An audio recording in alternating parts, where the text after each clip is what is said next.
Hey everyone, and welcome back. Tonight, we're going to journey through one of history's most profound collapses, the fall of the Ottoman Empire. For 6 centuries, this empire stretched across 3 continents, ruling over millions of souls from the gates of Vienna to the sands of Yemen. It was an empire that called itself eternal, that believed it was chosen by God to rule until the end of time. But empires, like all things born of human ambition, carry within them the seeds of their own destruction. Tonight we'll explore how the Ottoman Empire, once the terror of Europe, the jewel of Islam, the bridge between East and West, slowly, inexorably, crumbled into dust. So settle in, dim the lights, and let me tell you the story of how a 600-year reign came to its end. This is a story of dreams and nightmares, of glory and decay, of the eternal human struggle between what we aspire to be and what we inevitably become. Every empire begins with a dream, and the Ottoman Empire began with the dream of a man named Osman, a tribal chieftain in the hills of Anatolia in the late 13th century. Legend tells us that Osman once had a vision, a great tree growing from his chest, its branches spreading across the world, sheltering all of humanity beneath its shade. Whether this vision was real or invented by later chroniclers doesn't matter. What matters is that it captured something essential about the Ottoman spirit, the belief that they were destined not just to conquer, but to unite, to bring order to chaos, faith to the faithless, justice to the oppressed. In 1299, Osman declared independence from the dying Seljuk Sultanate. His followers were few, perhaps 1,000 warriors, maybe less. They controlled a small patch of land in northwestern Anatolia, surrounded by enemies, the Byzantine Empire to the west, rival Turkish beyliks to the east, and the vast, indifferent world beyond. But Osman's descendants had something their enemies lacked, a vision of the future. They didn't just want to raid and pillage like so many tribal confederations. They wanted to build something lasting, something eternal. The early Ottomans were pragmatists wrapped in the cloak of holy war. Yes, they fought in the name of Islam, but they welcomed Christian converts, adopted Byzantine administrative practices, and learned from everyone they conquered. They were synthesizers, borrowers, adapters. They took the best of every civilization they encountered and made it their own. This was their genius, and ultimately their tragedy. For in trying to be everything to everyone, they would eventually become nothing to anyone.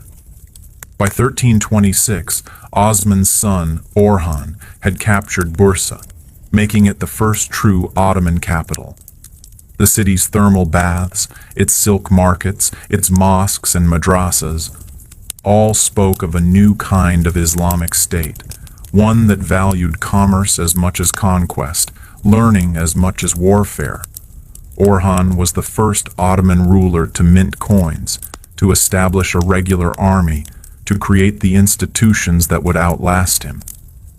He married a Byzantine princess, Theodora, daughter of Emperor John Cantacuzene. It was a marriage that symbolized the Ottoman approach. They would not simply destroy their enemies, they would absorb them, transform them, make them part of something larger. By 1354, they had crossed into Europe, establishing a foothold on the Gallipoli Peninsula. The Byzantines, desperate for allies in their endless civil wars, had actually invited them across the Dardanelles to help fight their enemies. It was like inviting a wolf into your home to deal with mice. The Ottomans never left. The crossing into Europe was more than a military maneuver.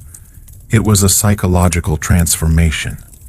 The Ottomans were no longer just another Anatolian beylik, fighting for scraps of the Seljuk inheritance. They were now a European power, with European ambitions and European enemies. The land they entered was rich but chaotic. The Byzantine Empire was a shadow of its former self, controlling little more than Constantinople and a few scattered territories. The Balkans were a patchwork of Serbian despots, Bulgarian czars, and local strongmen, all fighting each other with the desperate fury of men who knew their world was ending. Into this chaos came the Ottomans, offering something that none of the local powers could provide: stability. They didn't come as destroyers, but as organizers. They offered lower taxes than the Byzantine Empire, religious tolerance, and most importantly, protection from the endless wars that had devastated the region for generations. The Ottoman expansion through the Balkans was not a conquest in the traditional sense. It was more like a slow absorption, a gradual process by which local elites found it more profitable to serve the Sultan than to fight him. Some resisted, of course, and were crushed. But many others simply switched sides, keeping their lands and their titles in exchange for loyalty to the new order. This was the Ottoman way: to make resistance seem futile and collaboration seem profitable. It was a strategy that would serve them well for centuries, until the day when it would finally fail them. What followed was a century of almost supernatural expansion. The Ottomans moved through the Balkans like a slow-burning fire, consuming everything in their path. But this wasn't mindless destruction. It was methodical, calculated, almost surgical in its precision. They understood something that many conquerors never grasped: that lasting power comes not from fear alone, but from offering something better than what came before. To the Christian peasants of the Balkans, groaning under the weight of feudal oppression, the Ottomans offered lower taxes, religious tolerance, and social mobility. To ambitious young men, they offered the Devshirme system, a chance to be taken from their families, converted to Islam, and trained to become the empire's elite administrators and soldiers. It sounds horrific to modern ears, and in many ways it was. The Devshirme was a form of human taxation, a regular levy of Christian boys who would be torn from their families and forced to serve the state that had conquered them. Imagine the scene: Ottoman officials arriving in a village, examining the boys like livestock, selecting the strongest and brightest to be taken away forever. The parents wept, the children screamed, and the officials recorded names in their ledgers with the cold efficiency of bureaucrats. It was a system that violated every natural bond between parent and child, every human instinct to protect one's own. And yet, for a bright peasant boy in 14th century Serbia or Bulgaria, the Devshirme might be the only path to power, wealth, and influence. The Ottoman system was brutal, but it was also meritocratic in ways that Christian Europe was not. A shepherd's son from the mountains of Albania could rise to become Grand Vizier, the second most powerful man in the empire. A Greek fisherman's boy could command armies and govern provinces. The Janissaries, the elite slave soldiers created through this system, became the backbone of Ottoman military power. They were celibate, disciplined, fanatically loyal to the Sultan. They lived in barracks, trained constantly, and knew no loyalty except to the empire that had made them. They were, in many ways, the perfect soldiers, but they were also something more. They were the living embodiment of the Ottoman paradox. They were slaves who commanded free men, Christians who fought for Islam, foreigners who became more Ottoman than the Turks themselves. They represented everything that was brilliant and terrible about the Ottoman system. The Janissaries wore distinctive white felt caps, carried curved swords, and marched to the sound of military bands that struck terror into the hearts of their enemies. They were forbidden to marry, to own property, to have any loyalty except to the Sultan.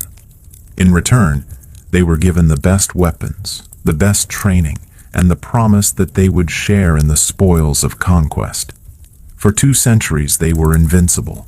They broke the power of the Serbian nobles at Kosovo in 1389. They shattered the last crusade at Nicopolis in 1396. They turned the Byzantine Empire into a tiny rump state, isolated and helpless. But even in their moment of triumph, the seeds of future decay were being planted.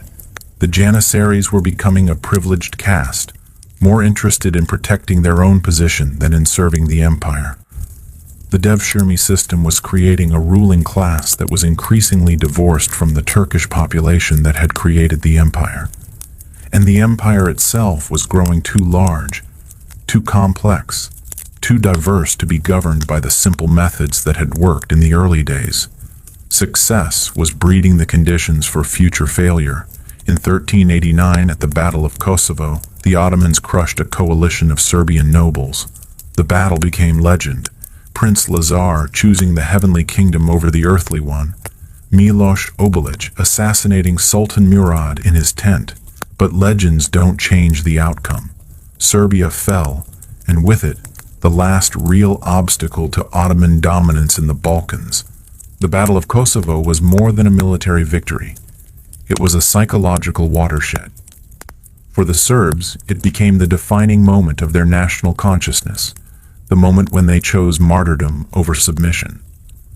For the Ottomans, it was proof that God was on their side, that their empire was destined to rule the world. But the battle also revealed something troubling about the Ottoman system. Sultan Murad was indeed assassinated during the battle, stabbed by a Serbian knight who had pretended to surrender. The fact that an enemy could get close enough to kill the Sultan suggested that the Ottoman court was becoming dangerously complacent, too trusting of its own invincibility. Murad's son, Bayezid, who succeeded him, was nicknamed the Thunderbolt for the speed of his conquests. He completed the conquest of the Balkans, besieged Constantinople, and seemed poised to create a vast empire stretching from the Danube to the Euphrates. But Bayezid's ambitions brought him into conflict with another great conqueror, Tamerlane, the Mongol warlord who had carved out an empire stretching from India to the Mediterranean. In 1402, at the Battle of Ankara, Tamerlane crushed Bayezid's army and captured the Sultan himself. The defeat was catastrophic. Bayezid died in captivity, possibly by suicide. The Ottoman Empire fragmented as his sons fought each other for the throne. For a moment, it seemed like the Ottoman dream might die with its founder's great-grandson. But the empire survived, as it would survive many other crises over the centuries. Bayezid's son, Mehmed, emerged victorious from the civil war and began the process of rebuilding. The Ottomans had learned a valuable lesson. They were not invincible, and their enemies were not helpless. But they had also learned that they were resilient, adaptable, capable of recovering from even the most devastating defeats. Constantinople still stood, that ancient city of Constantine, the last flickering ember of the Roman Empire. But it was surrounded now, cut off from the world, slowly strangling in the Ottoman embrace. Its fall was no longer a question of if, but when. For over 1,000 years, Constantinople had been the greatest city in the Christian world. Its walls had turned back Arabs, Bulgars, Russians, and countless other would-be conquerors. It was the city of Hagia Sophia, of the Great Palace, of libraries that held the wisdom of ages. It was, quite literally, the last remnant of the Roman Empire. But by the 15th century, Constantinople was a shadow of its former self. The city that had once housed 500,000 people now held perhaps 50,000. Entire districts lay in ruins, their houses collapsed, their streets overgrown with weeds. The imperial treasury was empty, the army was a joke, and the emperor ruled over little more than the city itself and a few scattered islands. The great walls of Theodosius, which had protected the city for 1,000 years, were crumbling from neglect.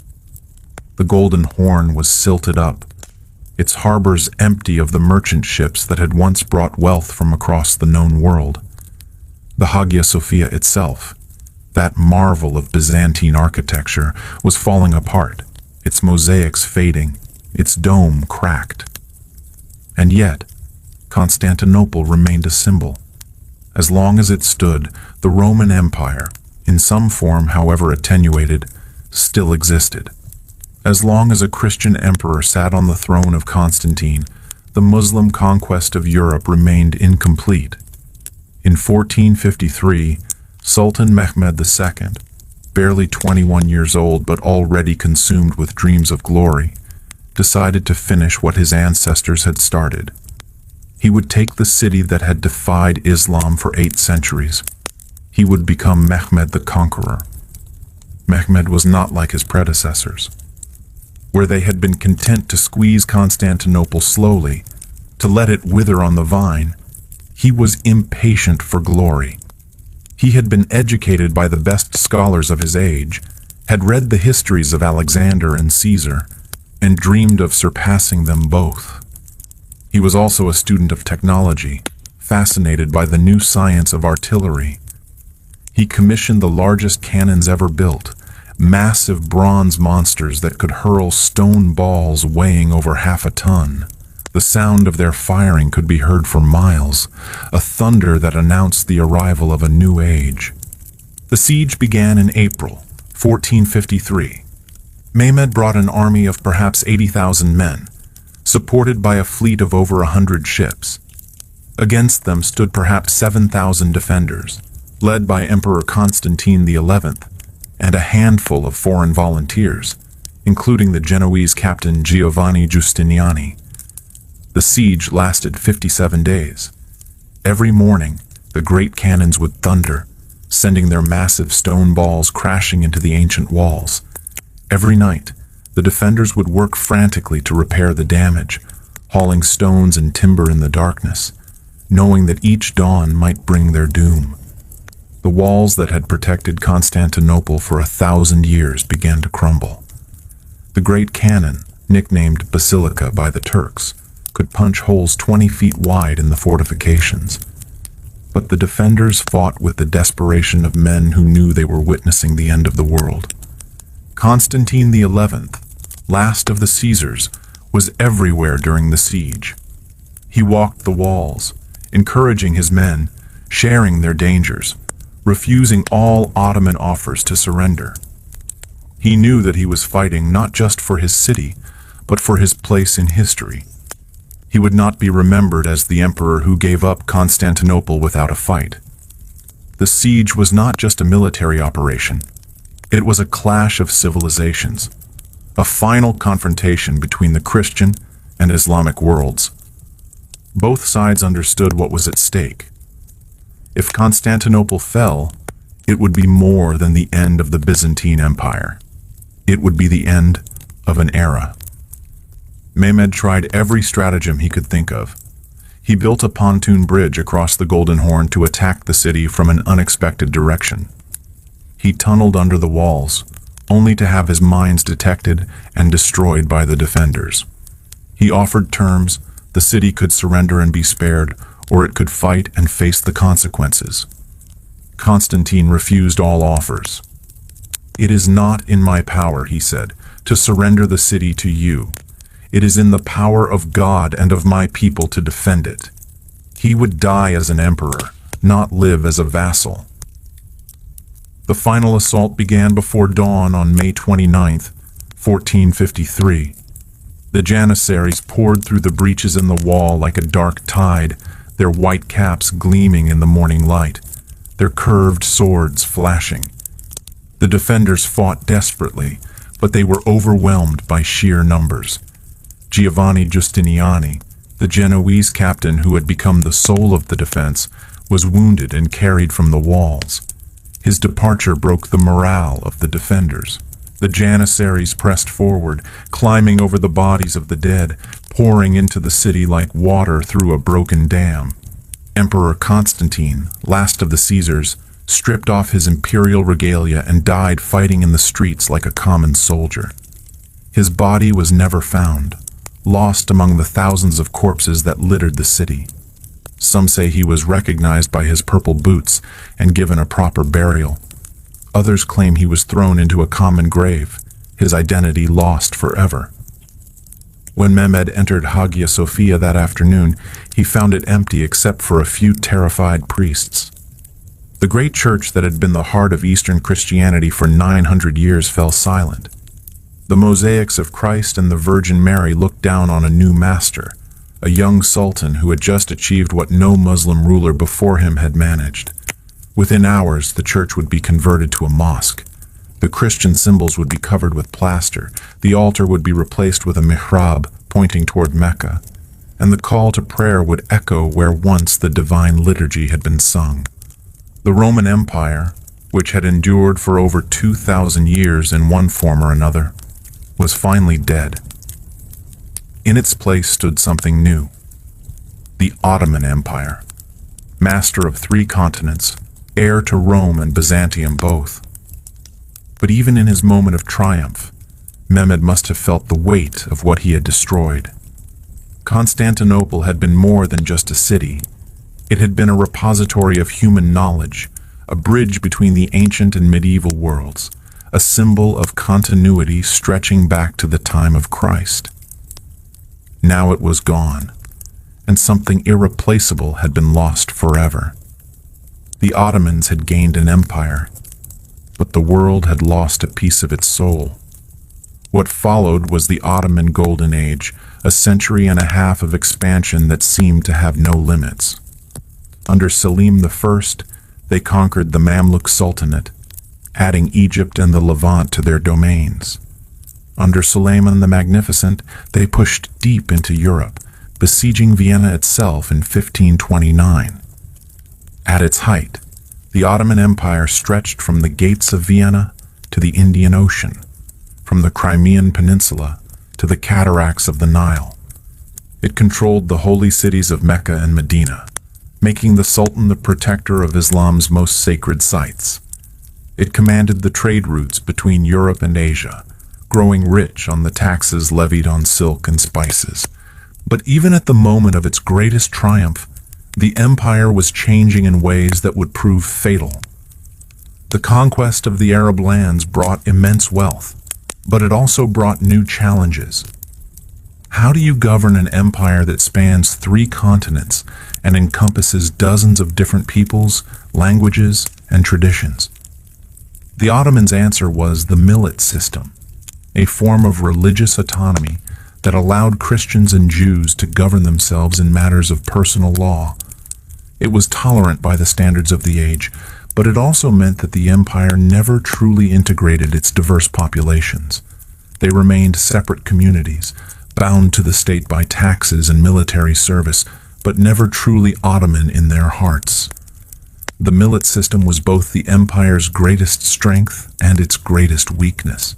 It allowed the Ottomans to rule over an incredibly diverse population without the constant rebellions that plagued other empires. Christians could worship in their churches, Jews in their synagogues, each community following its own laws and customs. But it also meant that the empire was really a collection of separate societies, held together only by the person of the Sultan and the power of the state. There was no Ottoman nation, no shared identity that transcended religious boundaries. When that central authority began to weaken, there would be nothing to hold the empire together. More dangerous still was what was happening at the center of power. The early Ottoman sultans had been warriors, men who led their armies from the front and knew the empire intimately. Osman had been a tribal chieftain, Orhan a city builder, Mehmed the Conqueror, a young man obsessed with glory and achievement. But as the empire grew larger and more complex, the sultans retreated into the palace, surrounded by eunuchs, concubines, and courtiers. The Topkapi Palace in Istanbul became a world unto itself, a labyrinth of courtyards and chambers where the sultan lived in splendid isolation from his subjects. The harem, once a private household, became a political institution. The sultan's mother, the Valid Sultan, often wielded more real power than the Grand Vizier. The sultan's wives and concubines schemed and plotted, each trying to ensure that her son would inherit the throne. Princes were no longer sent to govern provinces where they might learn statecraft and military command. Instead, they were kept in the palace, in luxurious apartments that were really gilded cages. They were educated by eunuchs and tutors, but they had no real experience of the world they would one day rule. This was the beginning of what historians call the Sultanate of Women, a period when the empire was effectively ruled by the mothers, wives, and sisters of weak sultans. It wasn't necessarily worse than rule by men. Some of these women were remarkably capable. Kosovo Sultan, who dominated Ottoman politics for much of the 17th century, was a shrewd politician and an effective administrator. But it represented a fundamental shift away from the warrior ethos that had built the empire. The sultans were becoming figureheads, isolated from their subjects, dependent on others for information about their own domains. The Janissaries, too, were changing.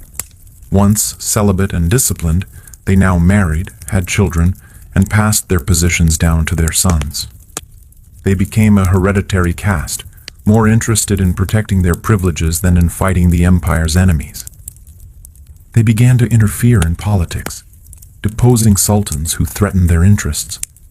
In 1526, the Janissaries revolted against Sultan Selim I's attempts to reform the military. They surrounded the palace, demanded the dismissal of the Grand Vizier, and forced the Sultan to abandon his plans. It was a sign of things to come, the empire's own elite troops becoming an obstacle to necessary change. The empire was becoming sclerotic, rigid, resistant to change. And change was coming, whether they were ready for it or not. In the universities of Europe, scholars were making discoveries that would revolutionize human understanding of the natural world. In the shipyards of Portugal and Spain, navigators were finding new routes to Asia that would bypass Ottoman territory entirely.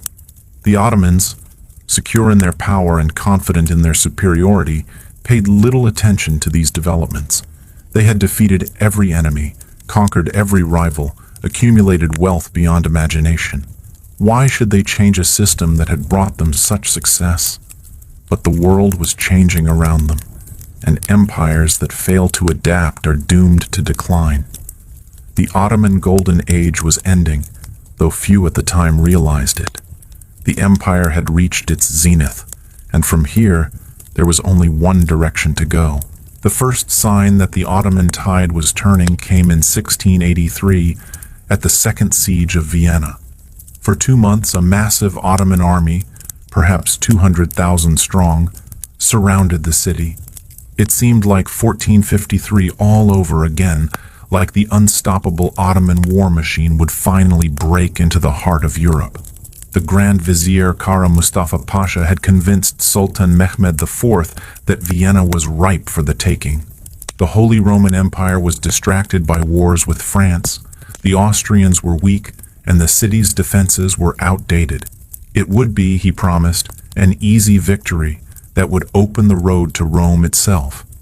But this time was different. The Austrians held firm, aided by Polish cavalry under King John Sobieski. The siege dragged on through the summer, with the Ottomans slowly digging their way toward the city walls, while the defenders grew more desperate with each passing day. Inside Vienna, the situation was becoming critical. Food was running short, disease was spreading, and the city's walls were beginning to crumble under the constant bombardment.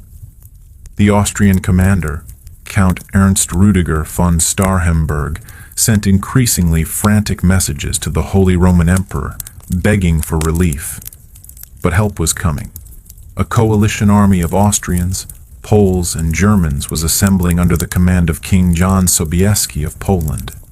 On September 12, 1683, they launched the largest cavalry charge in history, 18,000 horsemen thundering down from the hills around Vienna, like an avalanche of steel and horseflesh. The Ottoman lines, weakened by months of siege warfare and overconfident in their superiority, shattered like glass. The Janissaries, who had seemed invincible for 2 centuries, broke and ran. The Grand Vizier fled the field, leaving behind his tent, his treasure, and his reputation. The siege collapsed in a matter of hours. The Ottoman army fled in panic, abandoning their cannons, their supplies, and their dreams of European conquest.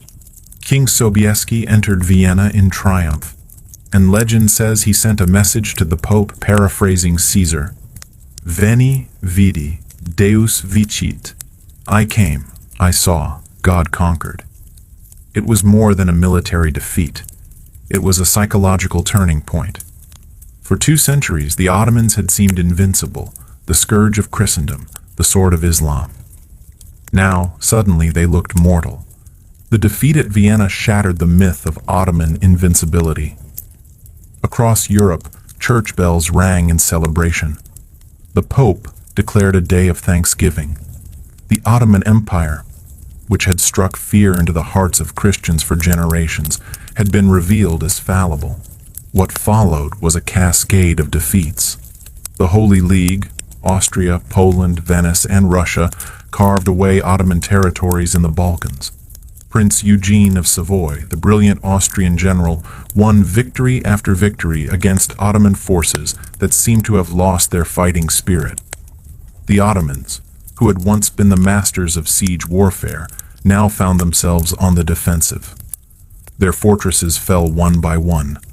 Belgrade, Buda, Novi Sad.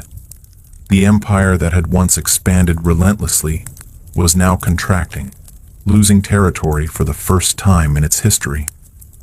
The Treaty of Karlowitz in 1699 forced the Ottomans to cede Hungary, Transylvania, and most of their Balkan conquests. For the first time in their history, the Ottomans had to give up significant territory in a peace treaty. The empire that had never known defeat was learning the bitter taste of humiliation. But the real crisis wasn't military. It was economic and technological. While the Ottomans had been focused on conquest and administration, Western Europe had been undergoing a revolution. The scientific revolution, the age of exploration, the beginnings of the Industrial Revolution, all of these passed the Ottoman Empire by. The discovery of sea routes to Asia around the Cape of Good Hope devastated Ottoman trade revenues. Why pay Ottoman taxes on silk and spices when you could sail directly to India and China? The empire's economy, built on controlling the trade routes between Europe and Asia, began to crumble. Portuguese and Dutch ships were now carrying the goods that had once made Ottoman merchants rich. The great trading cities of the empire, Aleppo, Damascus, Cairo, began to decline as commerce shifted to the Atlantic routes. The empire's tax revenues fell, making it harder to maintain the armies and bureaucracy that held the state together. Meanwhile, European military technology was advancing rapidly. The Ottomans had once been innovators. They were among the first to use cannons effectively in siege warfare, but by the 18th century they were falling behind. Their armies still relied on tactics and weapons that had been cutting edge 2 centuries earlier. European armies were becoming more professional, better trained, and better equipped. They had standardized weapons, uniform drill, and officers trained in military academies. The Ottoman army, by contrast, was still largely feudal, dependent on irregular troops and outdated equipment. The empire's financial system, too, was becoming obsolete. While European states were developing sophisticated banking systems and national debts, the Ottomans still relied on tax farming, selling the right to collect taxes to the highest bidder. It was a system that encouraged corruption and short-term thinking. Tax farmers had no incentive to develop the regions they controlled or to invest in long-term improvements. They simply squeezed as much money as possible out of the peasants during their term of office, then moved on. The result was economic stagnation and growing resentment among the empire's subjects. Most dangerous of all, the empire was losing its ideological coherence. The early Ottomans had been driven by a sense of mission, to spread Islam, to bring justice to the world, to fulfill God's plan for humanity. But by the 18th century, that sense of mission was fading. The empire was becoming just another state. concerned with survival rather than transformation. The sultans were no longer warrior kings leading holy wars, but palace-bound autocrats more interested in their own comfort than in the welfare of their subjects. The Ottoman Empire was entering what historians call its long decline, a period of military defeats, economic stagnation, and political decay that would last for more than 2 centuries. The empire would survive, but it would never again be the dominant power it had once been. By the 19th century, the Ottoman Empire had acquired a new nickname in European diplomatic circles, the sick man of Europe. It was a cruel but not inaccurate description. The empire was clearly in decline, losing territory to Russia in the north, struggling with rebellions in the Balkans, and falling further behind Europe economically and technologically. The phrase was supposedly coined by Tsar Nicholas I of Russia, who told the British ambassador in 1853 that, "We have on our hands a sick man, a very sick man." The Tsar was proposing that Britain and Russia divide up the Ottoman Empire between them, like doctors deciding how to dispose of a terminal patient's estate. But the Ottomans were not passive victims of their decline. Throughout the 19th century, a series of reform-minded sultans and administrators attempted to modernize the empire, to adapt it to the realities of the modern world. These efforts, known collectively as the Tanzimat or reorganization, represented one of the most ambitious attempts at reform in history. The need for reform was obvious to anyone with eyes to see. The empire had suffered a series of humiliating defeats at the hands of Russia, losing the Crimea in 1783 and much of the northern Black Sea coast in subsequent wars. The Janissaries had become a reactionary force, opposing all attempts at military modernization and frequently deposing sultans who threatened their privileges. The empire's finances were in chaos. The traditional system of tax farming had broken down, leaving the central government chronically short of revenue. The military was obsolete, the bureaucracy was corrupt, and the empire's Christian subjects were increasingly restless. Sultan Mahmud II, who ruled from 1808 to 1839, was perhaps the most radical reformer. He understood that the empire could not survive without fundamental changes, and he was willing to use extreme measures to achieve them. In 1826, he took the ultimate step. He destroyed the Janissaries. The elite corps that had once been the backbone of Ottoman power had become a reactionary force, opposing all attempts at military modernization. They had deposed sultans, interfered in politics, and turned their barracks into centers of sedition. Mahmud lured them into their barracks in Istanbul and had them massacred by artillery fire. It was brutal, but it cleared the way for the creation of a modern army. The event became known as the Auspicious Incident, a euphemism that barely concealed the horror of what had happened. Thousands of Janissaries died in the bombardment, their barracks reduced to rubble, their centuries-old traditions destroyed in a single morning. It was the end of an era, the final break with the military system that had built the empire. But Mahmud's reforms went far beyond military matters. He established new schools, built roads and telegraph lines, and began the process of creating a modern bureaucracy. He allowed his subjects to dress in European fashion, breaking down the rigid dress codes that had separated Muslims from Christians, officials from commoners. The Tanzimat reforms that followed were even more sweeping. They established equality before the law for all Ottoman subjects, regardless of religion. They created a modern educational system, built railways and telegraph lines, and attempted to create a sense of Ottoman citizenship that transcended religious and ethnic divisions. The Hadi Sharif of Gulhana, issued in 1839, promised that all Ottoman subjects would enjoy security of life, honor, and property. It abolished tax farming, established regular salaries for government officials, and promised fair and public trials for all accused of crimes. The Hat-i Humayun of 1856 went even further, promising complete equality between Muslims and non-Muslims, Christians and Jews could now serve in the army, hold government positions, and testify in court on equal terms with Muslims. It was a revolutionary change in a society that had been based on religious hierarchy for centuries. But the reforms faced enormous obstacles. Conservative religious authorities opposed changes that seemed to undermine Islamic law. The ulama, the class of Islamic scholars and judges, saw the reforms as an attack on their authority and the divine order of society. Ethnic minorities, particularly in the Balkans, were more interested in independence than in Ottoman citizenship. The Greeks had already won their independence in the 1820s, and other Christian peoples were beginning to dream of following their example. And the European powers, despite their rhetoric about reform, often preferred a weak Ottoman Empire that they could manipulate.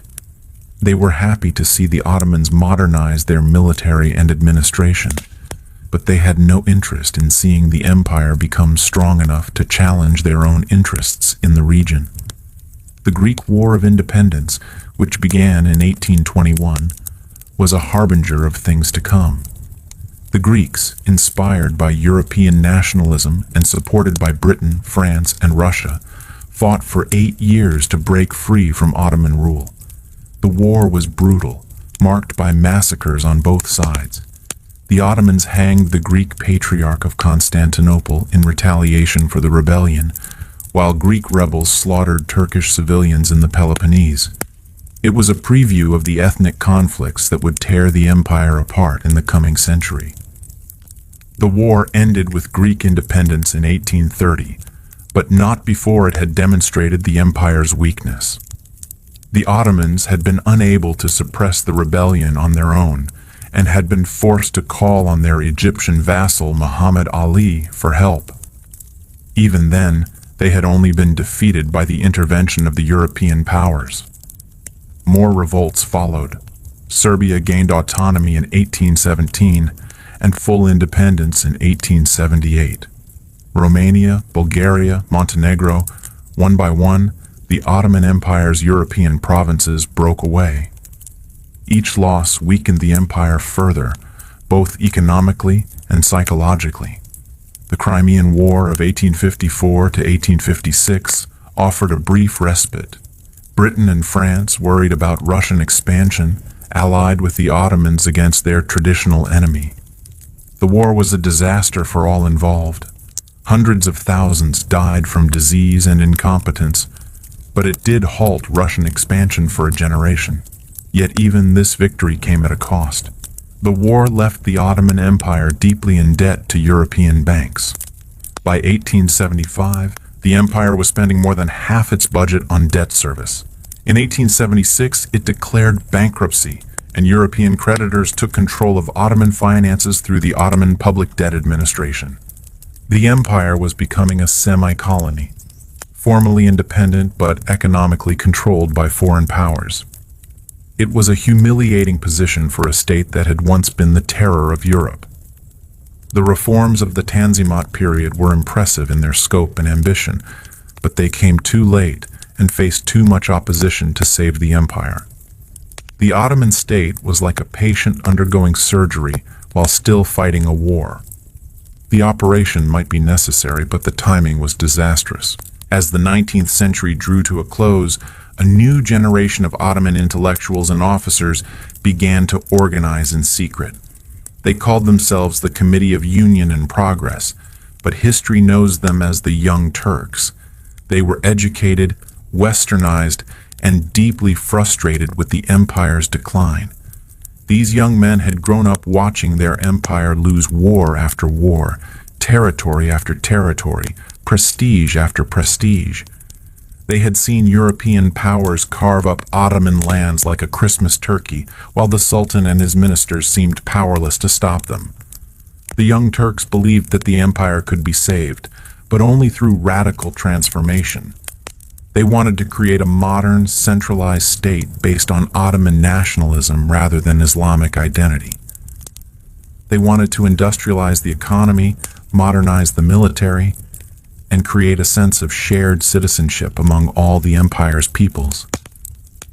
Their intellectual leader was a man named Ahmed Riza, who had studied in Paris and absorbed the ideas of French positivism. He believed that the empire's problems could be solved through the application of scientific principles to government and society.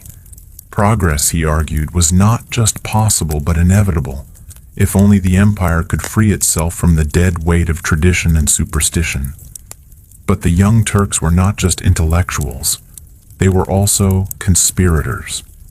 They organized in secret cells, communicated through coded messages, and planned for the day when they could seize power and implement their vision of reform. Their opportunity came in 1908, when a group of young Turk officers in Macedonia launched a revolt against Sultan Abdul Hamid II. The Sultan, faced with the choice between civil war and capitulation, chose to restore the constitution he had suspended 30 years earlier. For a brief moment, it seemed like the empire might be reborn. Christians and Muslims celebrated together in the streets of Istanbul. The parliament reconvened after decades of suspension. There was talk of a new Ottoman identity that would unite all the empire's peoples: Turks, Arabs, Armenians, Greeks, Jews, under a single banner. The young Turk revolution was greeted with euphoria throughout the empire. In Salonika, the birthplace of the movement, crowds gathered in the streets chanting liberty, equality, fraternity. In Istanbul, political prisoners were released from jail to cheering crowds.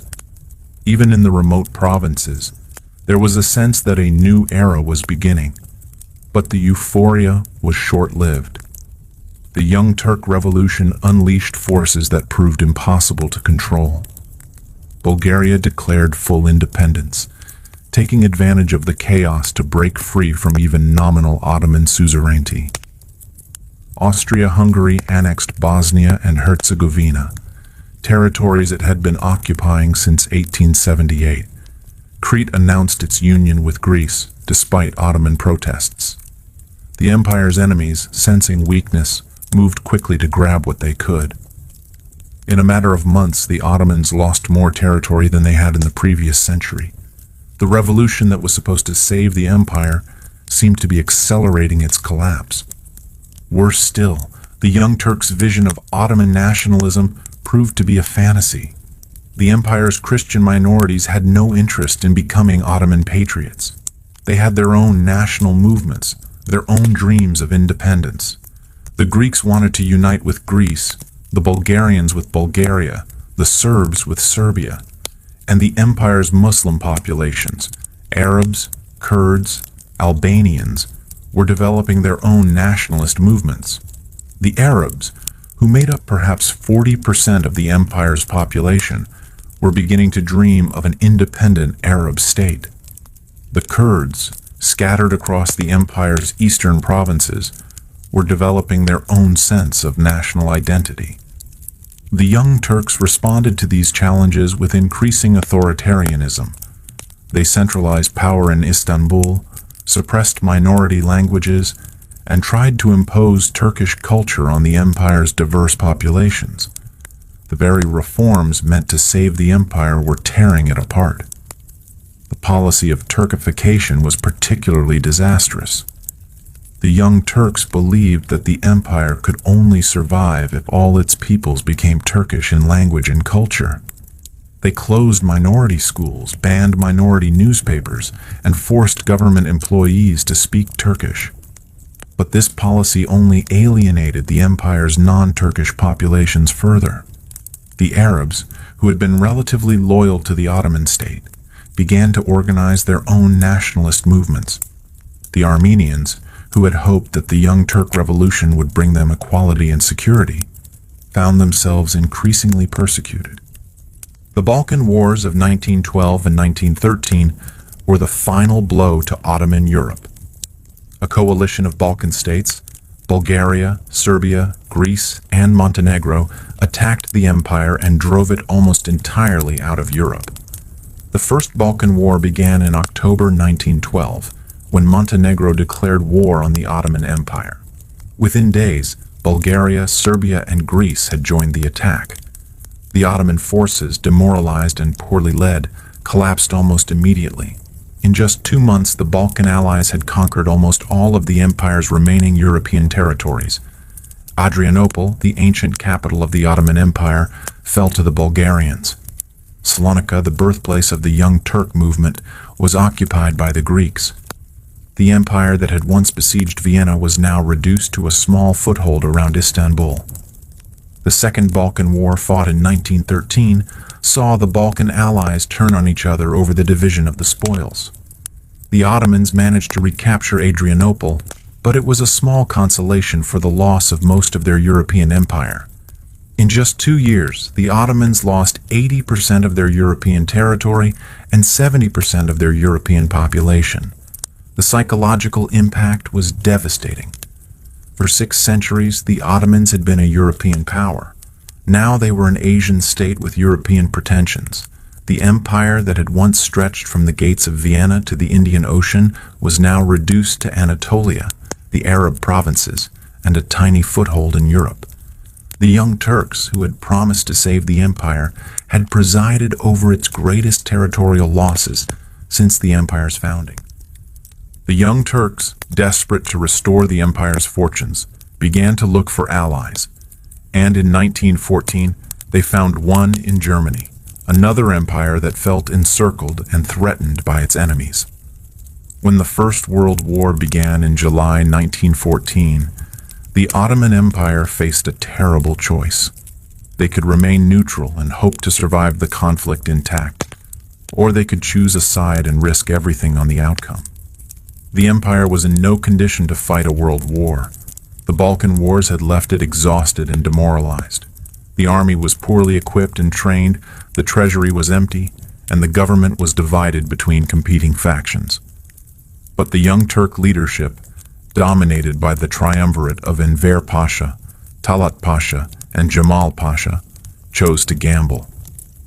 In November 1914, they entered the war on the side of Germany and Austria-Hungary, hoping that a Central Powers victory would restore the empire's lost territories and prestige. It was a decision born of desperation and delusion. Enver Pasha, the de facto leader of the empire, was convinced that Germany would win quickly and that the Ottomans would share in the spoils. He dreamed of a new Ottoman Empire stretching from the Balkans to Central Asia, uniting all the Turkic peoples under Ottoman rule. Enver was a man intoxicated by his own ambitions. He had played a key role in the Young Turk Revolution, had helped depose Sultan Abdulhamid, and now saw himself as the savior of the empire. He was young, charismatic, and utterly convinced of his own destiny. But Enver's dreams were built on sand. The Ottoman Empire was not the great power it had once been. Its army was a shadow of the force that had once terrorized Europe. Its economy was dependent on foreign loans. Its population was war-weary and increasingly disloyal. The reality was very different from Enver's fantasies. The war was a catastrophe for the Ottoman Empire from the very beginning. Enver's attempt to invade Russian territory in the Caucasus ended in disaster at the Battle of Sarikamish, where an entire Ottoman army was destroyed by the cold and the Russians.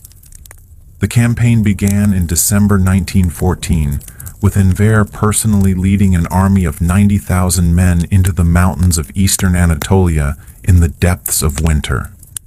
It was madness. The troops were poorly equipped for winter warfare. The supply lines were inadequate, and the Russians were well prepared for the attack. Of the 90,000 men who began the campaign, fewer than 10,000 returned. The rest died of cold, hunger, disease, or Russian bullets.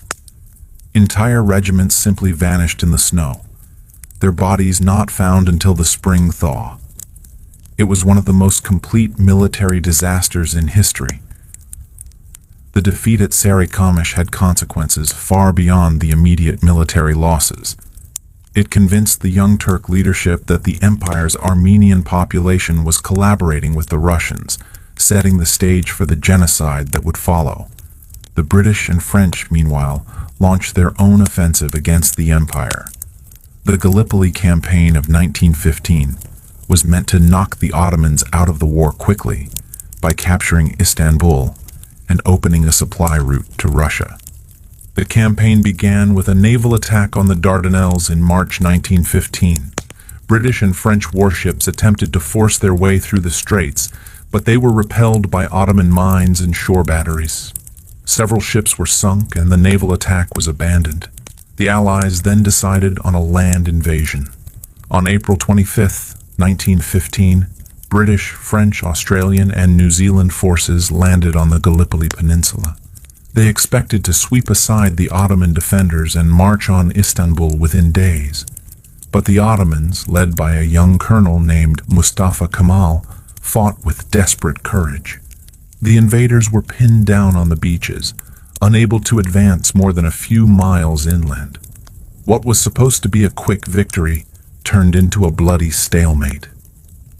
The Gallipoli campaign lasted 8 months and cost both sides enormous casualties. The Ottomans lost over 200,000 men defending the peninsula, but they held their ground. The Allies, after suffering similar losses, finally evacuated in January 1916. The victory at Gallipoli was one of the few bright spots in the Ottoman war effort.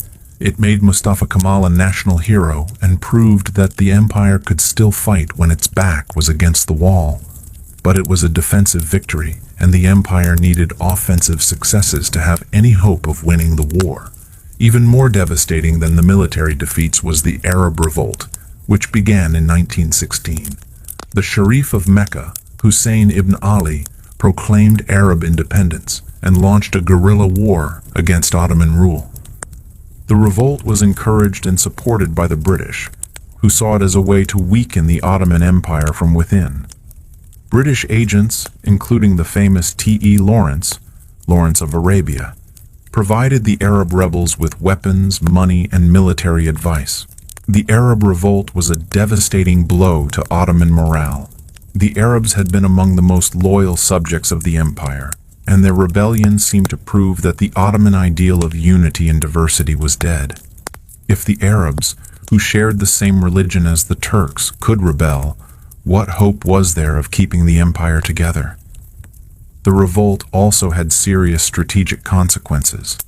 It tied down thousands of Ottoman troops who were desperately needed on other fronts. It severed the empire's connection to its Arabian provinces, cutting off important sources of revenue and manpower. But the greatest tragedy of the war was the Armenian genocide. Convinced that the empire's Armenian population was collaborating with the Russians, the young Turk government ordered the deportation of Armenians from eastern Anatolia in April 1915. What followed was systematic mass murder. Over 1 million Armenians died in what was one of the first genocides of the 20th century. Men were shot. Women and children were marched into the desert to die of thirst and starvation, and entire communities were wiped out. The genocide was not just a moral catastrophe, it was also a strategic disaster. The Armenians had been among the empire's most educated and economically productive citizens. They had been merchants, craftsmen, professionals, the backbone of the empire's middle class. Their destruction weakened the empire at the very moment when it needed all its strength. The genocide also damaged the empire's reputation internationally. Reports of the massacres reached the outside world, turning public opinion against the Ottomans and making it harder for Germany to justify its alliance with them. By 1918, the Ottoman Empire was collapsing on all fronts. In Palestine, British forces under General Edmund Allenby had captured Jerusalem and were advancing toward Damascus. In Mesopotamia, British and Indian troops had occupied Baghdad and were pushing north toward Mosul. In the Caucasus, the Russians had been replaced by the British, who were supporting Armenian and Georgian independence movements. The empire's economy had collapsed. Inflation was rampant, food was scarce, and the government was printing money to pay its bills. The population was starving, disease was spreading, and desertion from the army was becoming epidemic. In October 1918, The empire signed an armistice with the Allies, effectively ending its participation in the war. The terms were harsh. The Allies would occupy the straits, the army would be demobilized, and the empire would surrender its remaining territories in the Arab world. The 600-year-old empire had gambled everything on one final throw of the dice, and it had lost everything. The end of the First World War brought not peace, but partition. The victorious Allies, Britain, France, Italy, and Greece, descended on the Ottoman Empire like vultures on a carcass, each determined to claim their share of the spoils. The armistice signed at Mudros in October 1918 was just the beginning. The real dismemberment of the empire would come with the peace treaty, and the Allies were in no mood to be generous to a defeated enemy that had cost them so much blood and treasure. The Treaty of Sèvres, signed in August 1920, was meant to be the Ottoman Empire's death warrant.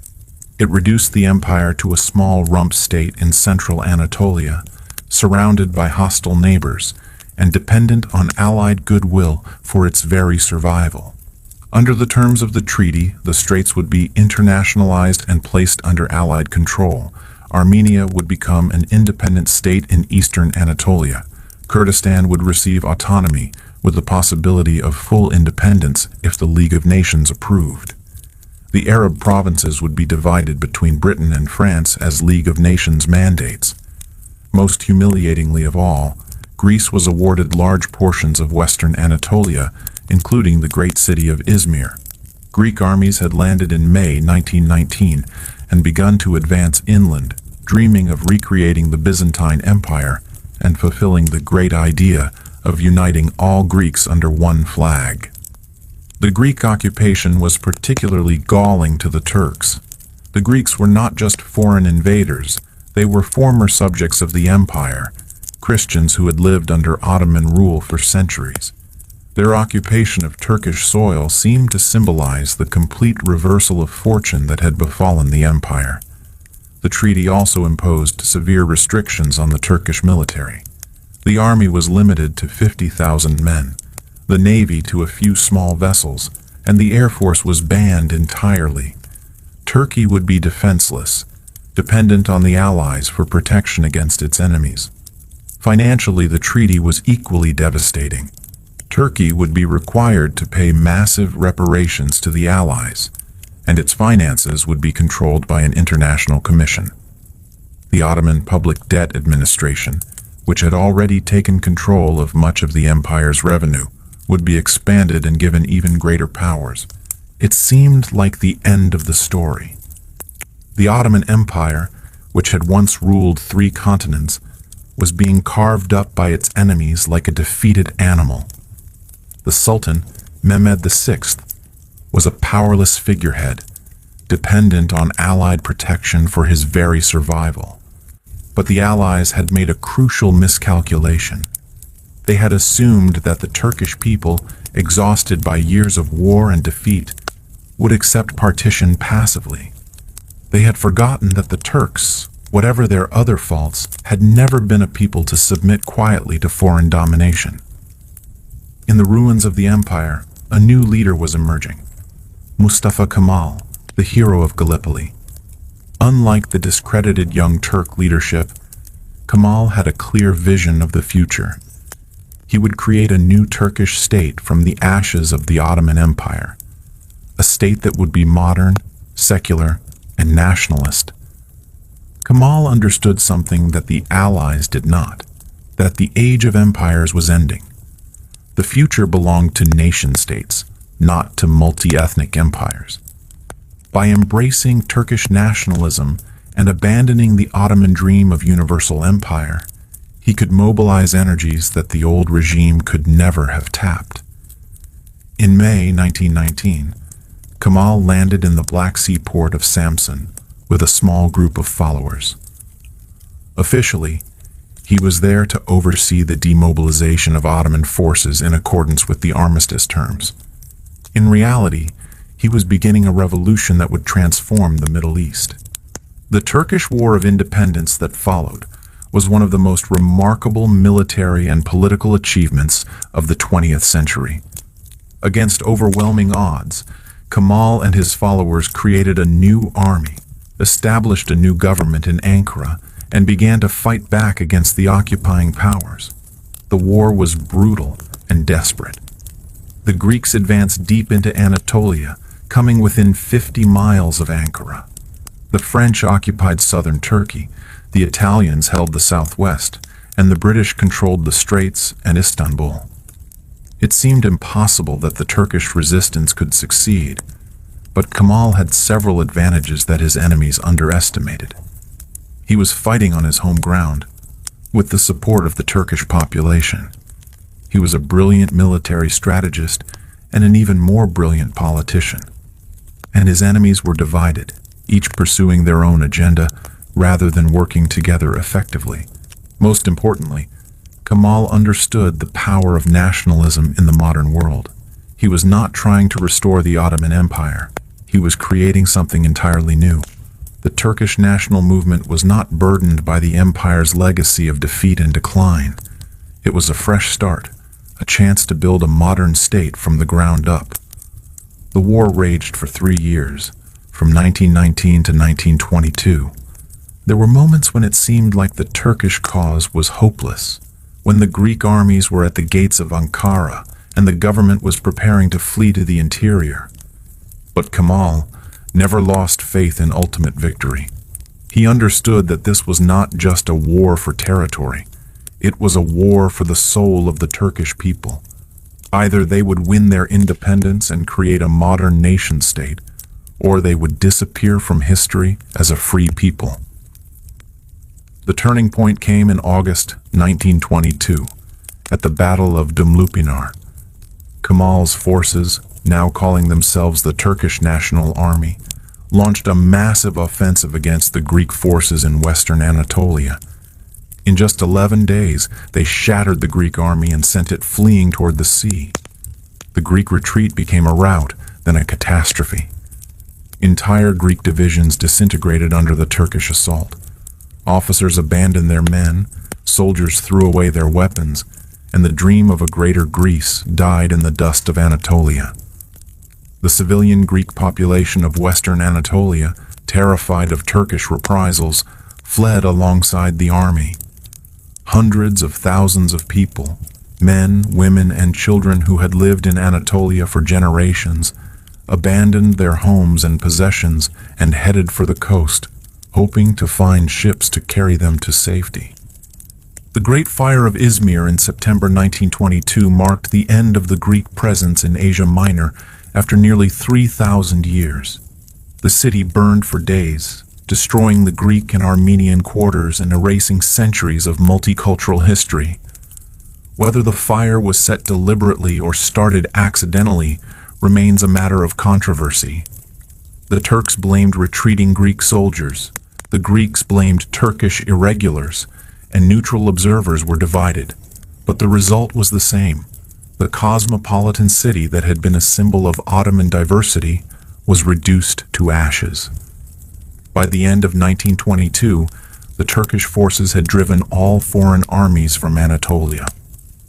The Treaty of Sèvres was dead, replaced by the Treaty of Lausanne in 1923, which recognized the independence and territorial integrity of the new Turkish state. The Treaty of Lausanne was a remarkable diplomatic achievement for the Turks. They had managed to overturn a dictated peace through military force and replace it with a negotiated settlement that recognized their basic demands. Under the new treaty, Turkey would be a sovereign state with secure borders. The Straits would remain under Turkish control, though they would be demilitarized and open to international shipping. The capitulations, the system of extraterritorial rights that had given foreign powers special privileges in the Ottoman Empire, were abolished. Most importantly, the treaty included a massive population exchange between Turkey and Greece. Over 1 million Greeks would be expelled from Turkey, while nearly 400,000 Turks would be forced to leave Greece.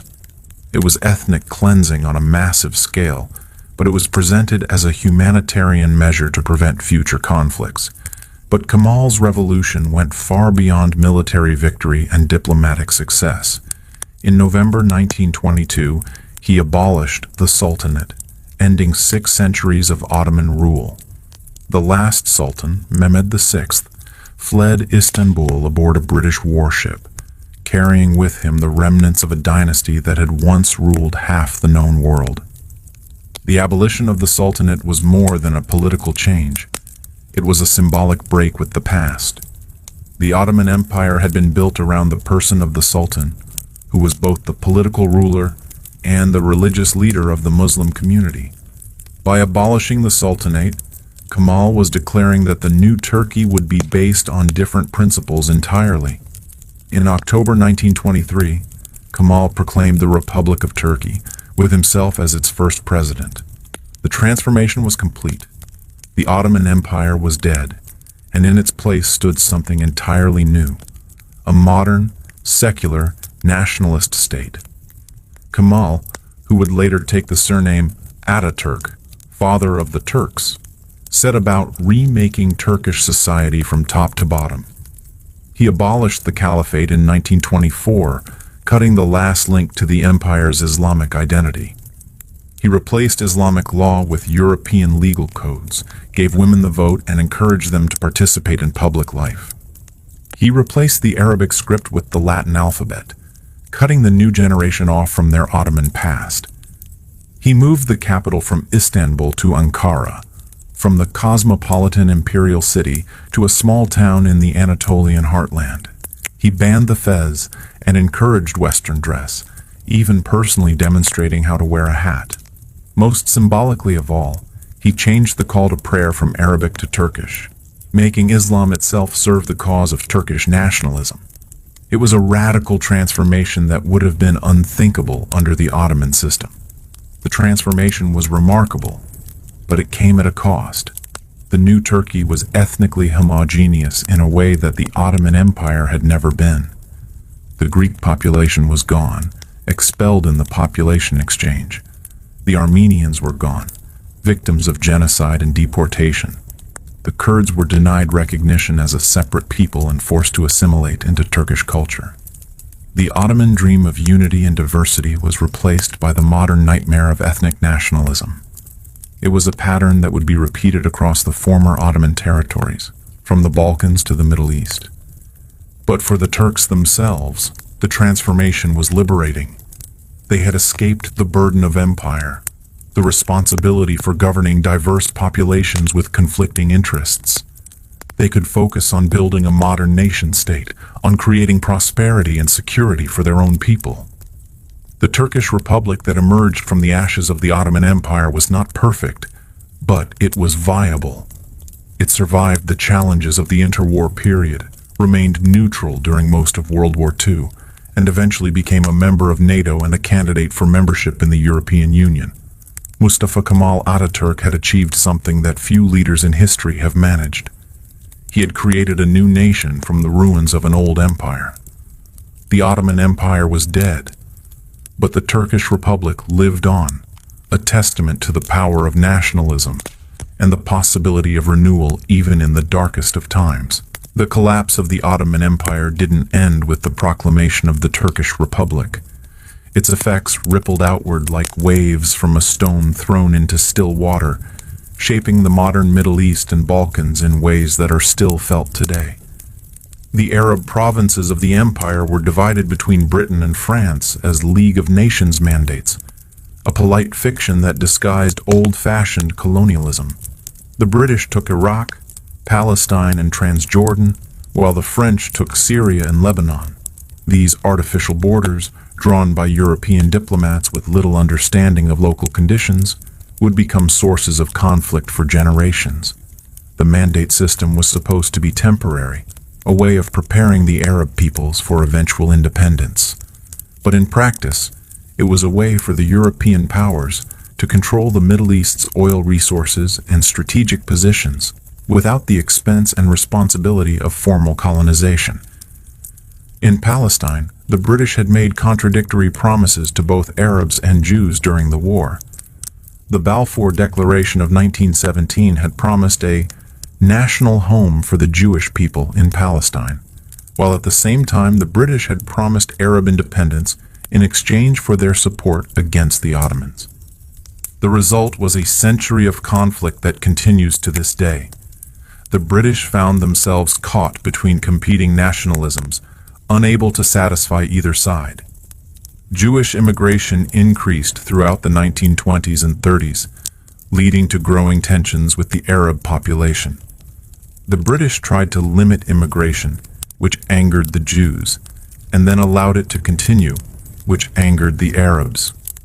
The partition of Palestine in 1947 and the creation of Israel in 1948 were the direct result of the Ottoman Empire's collapse and the British mandate that followed.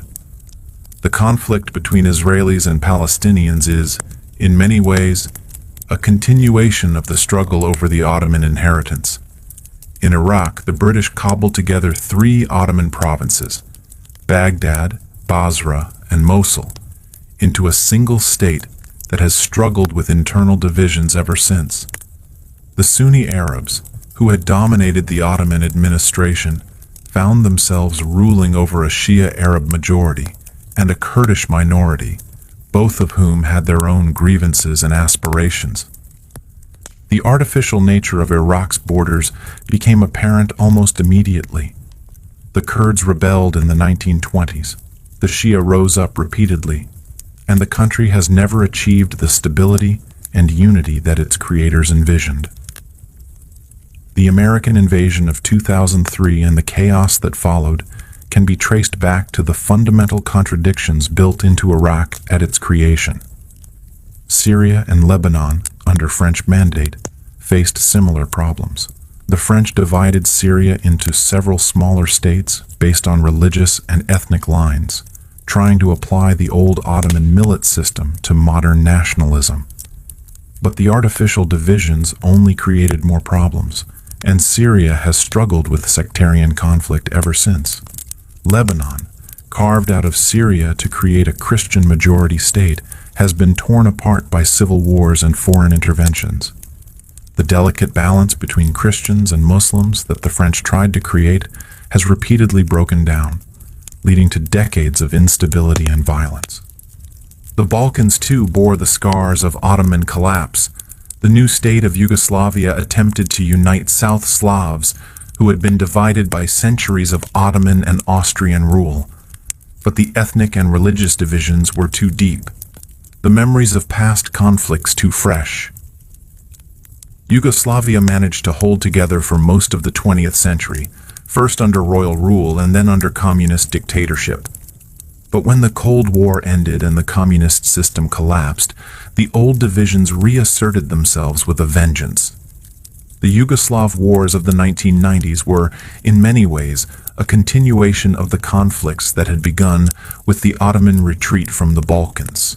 Serbs, Croats, Bosnians, and Albanians fought with a ferocity that shocked the world, but the roots of their hatred lay deep in the Ottoman past.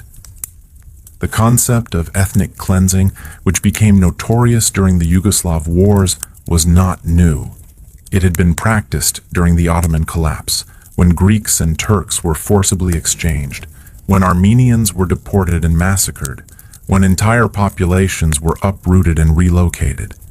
Even Turkey, the most successful successor state, struggled with the legacy of empire. The Kurdish population, denied recognition under the new nationalist ideology, launched repeated rebellions. The memory of the Armenian genocide became a source of international tension, with Turkey refusing to acknowledge what had happened and the Armenian diaspora demanding recognition and reparations. The secular, westernizing project of Ataturk faced constant challenges from Islamic conservatives who saw it as an abandonment of Turkey's true identity. The tension between secularism and Islam, between westernization and tradition, between Turkish nationalism and Islamic universalism, has defined Turkish politics ever since. But perhaps the most profound legacy of Ottoman collapse was psychological. For 6 centuries, the Ottoman Empire had provided a framework for understanding the world. a vision of universal Islamic rule that transcended ethnic and national divisions. Its collapse left a void that has never been filled. The rise of political Islam in the 20th and 21st centuries can be seen, in part, as an attempt to recreate that lost unity. From the Muslim Brotherhood to ISIS, Islamist movements have dreamed of restoring the caliphate, of reuniting the Muslim world under a single banner. But these movements have failed to understand a crucial truth. The Ottoman Empire succeeded not because it was purely Islamic, but because it was pragmatic, tolerant, and adaptive.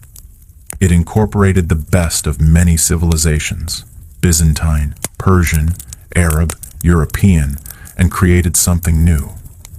The modern Middle East, divided into competing nation-states, has never achieved the stability and prosperity that the Ottoman Empire provided at its best.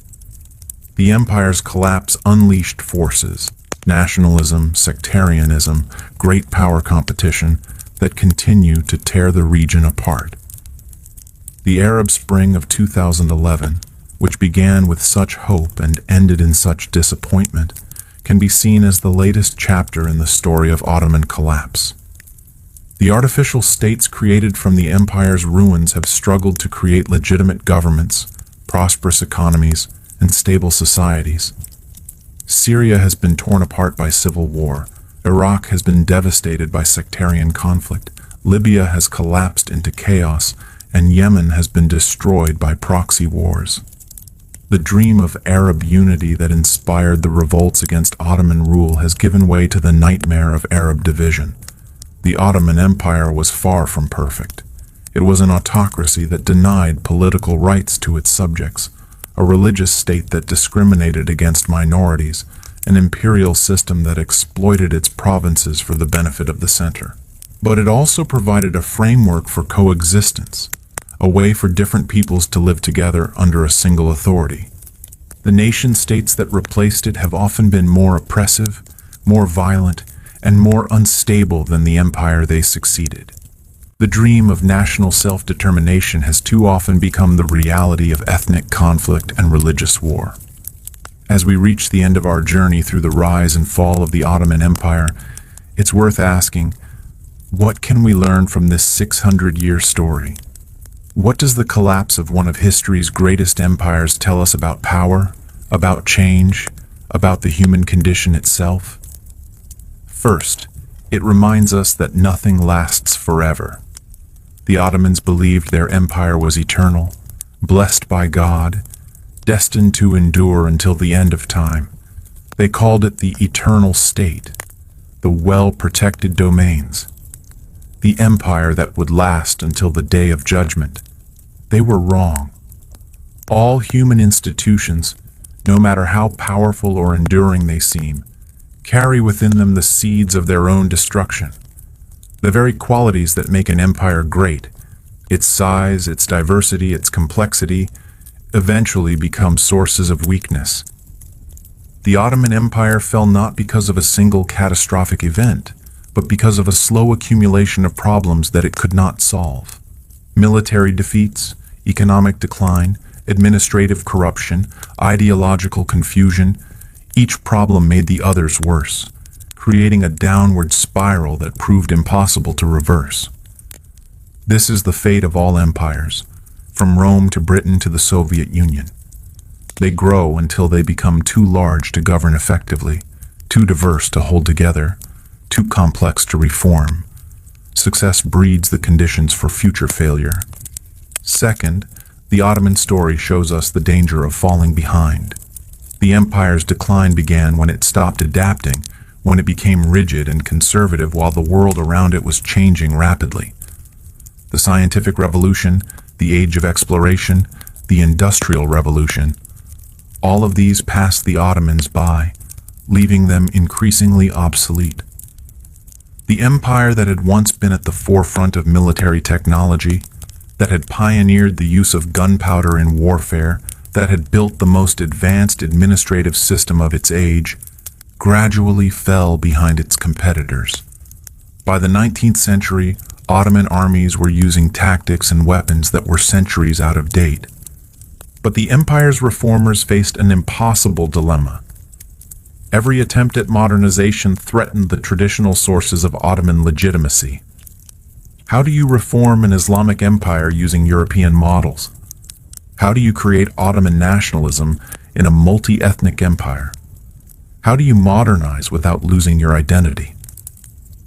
The young Turks tried to solve this dilemma through radical transformation, but their efforts only accelerated the empire's collapse. Sometimes, perhaps, institutions become so rigid that they cannot bend without breaking. The choice becomes not between reform and stagnation, but between transformation and destruction. Third, the Ottoman collapse reminds us of the power of ideas. The empire fell not just to superior military force or economic pressure, but to new ways of thinking about politics and identity. Nationalism, in particular, proved to be a solvent that dissolved the bonds holding the multi-ethnic empire together. The Ottomans had created a system based on religious rather than ethnic identity. Muslims, Christians, and Jews were separate communities, but they were all Ottoman subjects. This system worked for centuries, creating a remarkably stable and tolerant society by the standards of its age. But it could not survive the rise of ethnic nationalism, the idea that each people should have its own state, that political boundaries should correspond to ethnic boundaries, was revolutionary in its implications. It meant that multi-ethnic empires like the Ottoman Empire were not just obsolete, they were illegitimate. The tragedy is that the Ottoman vision of unity and diversity was in many ways more humane than the nationalist alternative. The empire at its best was tolerant, cosmopolitan, and inclusive.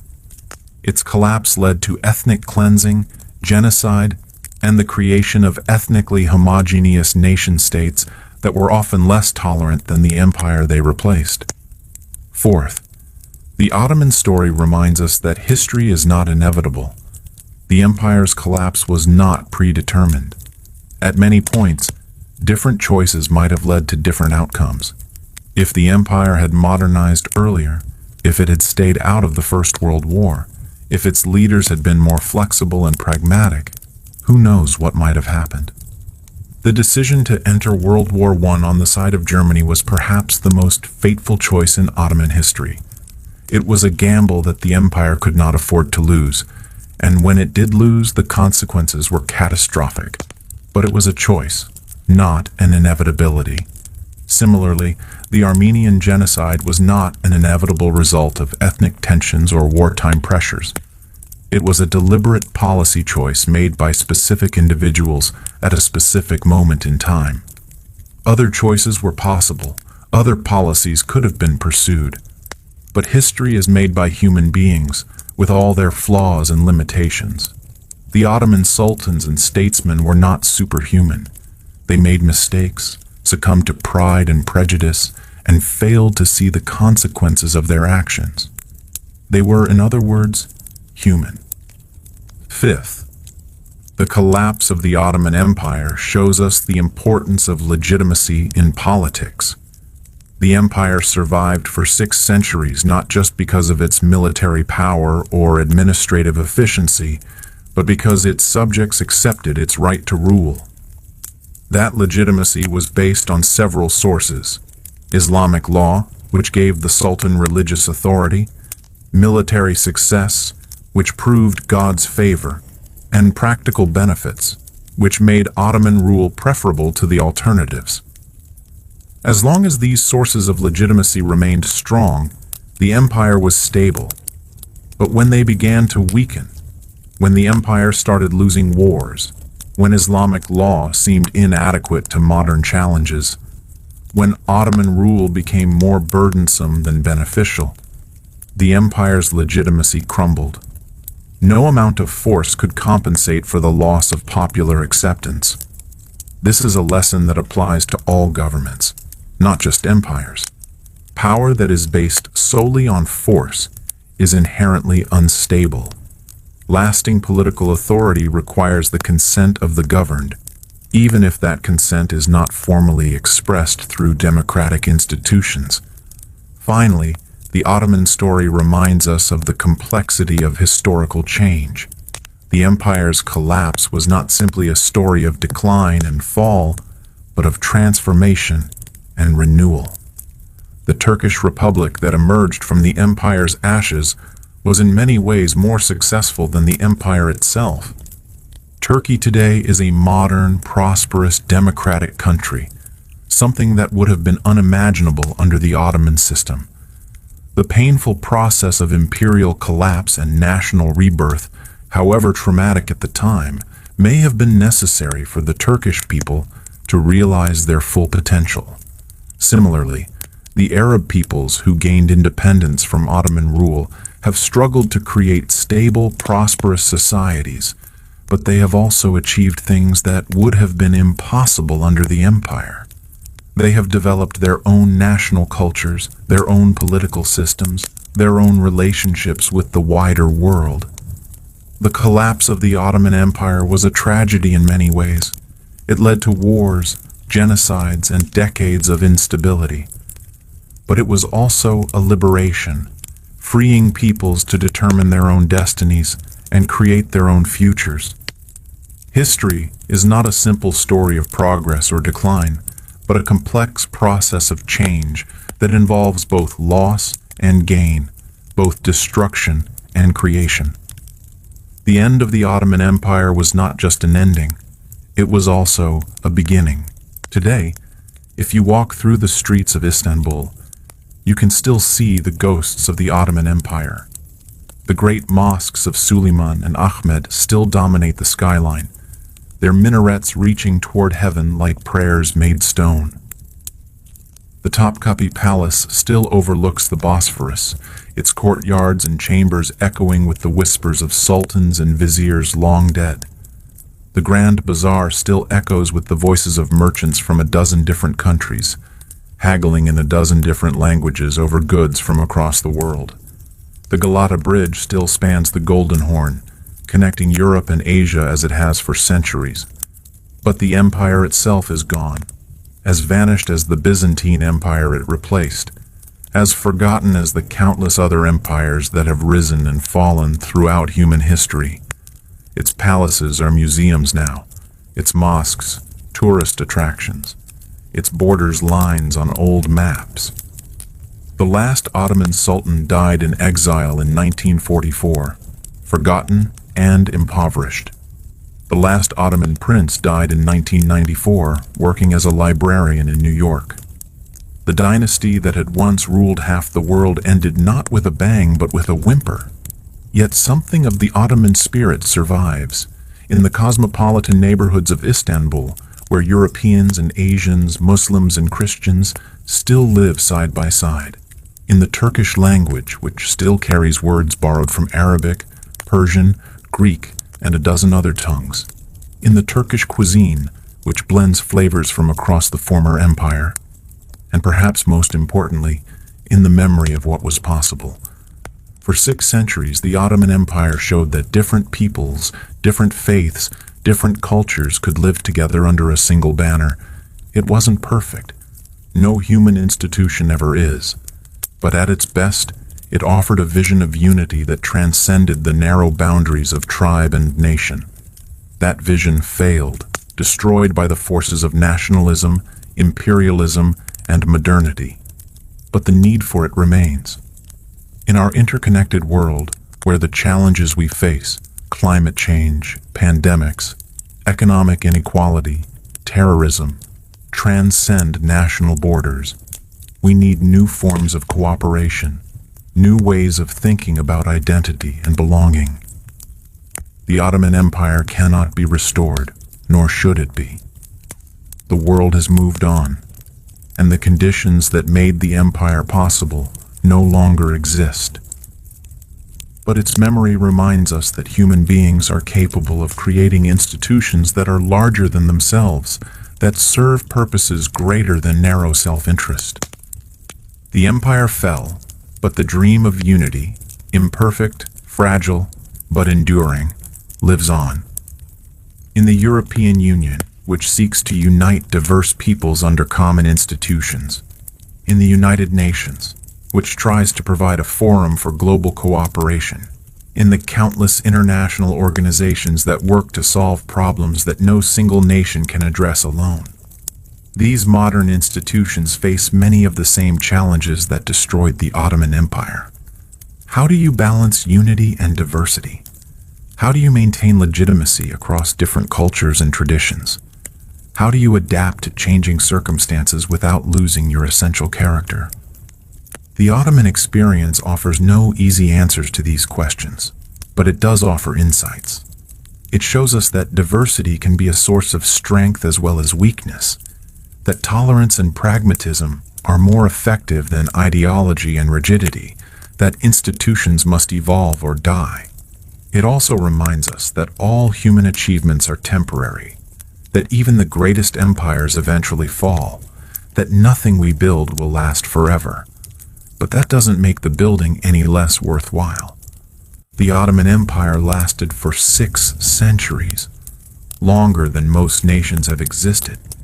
It left behind a legacy of art, architecture, literature, and law that enriches the world to this day.